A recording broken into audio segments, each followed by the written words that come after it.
Ang Commission on Elections. Commissioner, good morning. Hello, Com. Com, good morning. Magandang umaga po sa inyo at sa mga nakikinig ninyo. Ay, thank you ho. Thank you, Com. At pasensya na kayo, binulabog namin kayo ng napakaaga. No? Kaya lang, minabuti ho namin maintindihan ng ating mga kababayan kasi medyo matagal-tagal din naging controversial yung issue tungkol ho doon sa campaign donation na tinanggap ni pangalan nito, Senator Chis Escudero. Ano? Mula sa isang contractor. Pero finally kahapon naresolba na ho ng COMELEC. At ang sinasabi, magkaibang entity yung donor at saka yung kumpanya. Ang basis po ng desisyon ay yun din pong sinasabi na lang sa rason eh. Ang sinasabi po kasing rason, natural. Ang pinagbabawal po yung natural and juridical person na may kontrata po sa gobyerno.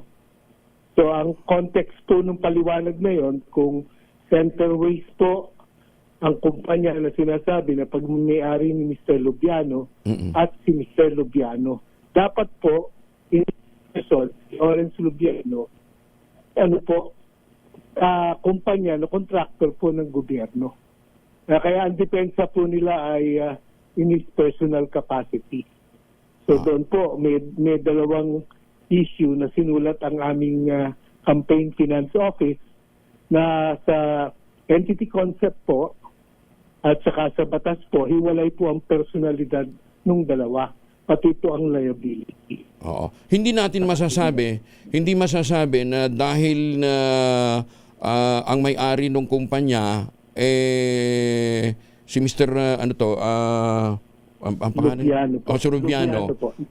Sasabihin siya na kaagad yung contributor. Kasi ang sinabi naman yata ho doon sa sa SOSE, ang contributor si Mr. Lubiano, hindi yung Centerways.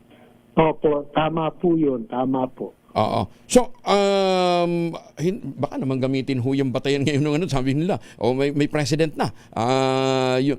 Maliban lang siguro kung diniklara nila na ganun din ang deklarasyon sa SOSE nung iba pang mga hinahabol. Maliban po kung po ang deklarasyon personal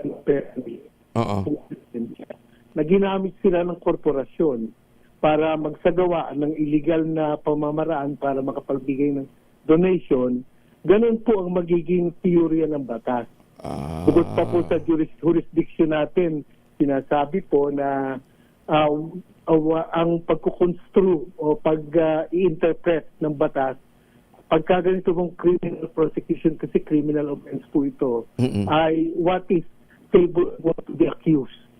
Kaya po yung benefit of the doubt, binibigay po doon sa akusado. Kaya po kung sinabi niyang personal, yun po ang kukunin ng batas sa ngayon. Ganun po. So ano lang ho pala ito? Wala naman siyang civil liability, no ha?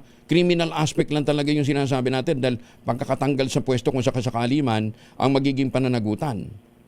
Tama po. Kasi pagka binayolate niyo po ang election offenses, criminal offenses po yan. Kaya po may mga pena na kulong o kaya po disqualification sa tanggapan. Hindi lang multa.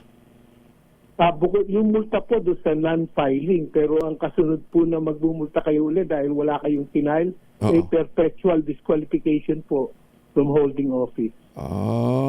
Ganun po ka-importante. Wag po sana natin kalimutan na ang be it and all ng SOSE ay ang level playing field po sa eleksyon. Yung pong hindi makalamang yung mas maraming pera doon sa mga ibang kababayan natin na gustong magkaroon ng oportunidad makapagsilbi. Ito, lesson... Importante po yun. Lesson learned ito ngayon para ho doon sa mga kababayan natin, doon sa mga kandidato dati, na hindi tama yung pagdideklara. Paano kung halimbawa po, Com, hindi niya naman, sinabi niya lang, may tinanggap akong campaign donation pero wala siyang binanggit na pangalan. Paano ho yun? Kasi ang problema po doon ay ganito, dalawa pong angulo. Doon po sa nagbigay, may liability po siya na donor's tax, yung hindi pinangalanan. Oo. So kung doon sa tumanggap, income po yun na pumasok sa kanya. Then meron siyang income tax na dapat babayaran. Kaya po kung hindi clear, yung mga sabi po nung declarant, may mga nagbigay, ayaw lang magpasabi, siya magbabayad po ng taxes due noon. Ganun po yun. Pero Ganun po yun. ibang usapan na ho yun. Sa BIR na siguro yun, hindi na ho sa COMELEC yun. Tama po. So ang magiging liability niya kung sakali sa BIR, hindi sa COMELEC. Tama po. Ayan. Tsaka wala ho kami kapangyarihan, manilang po eh. Ayun, o nga naman. Baka mamaya sabihin ba, bakit? Lumipat na ba kayo ng trabaho? Sige. Tama po. Oo. Com, thank you ha. Thank you for receiving our call. Maraming salamat po and ingat ho kayo. Thank you for having me. Magandang umaga. Salamat po sa paglilinaw. Si COMELEC Commissioner Ray Bulay. Maganda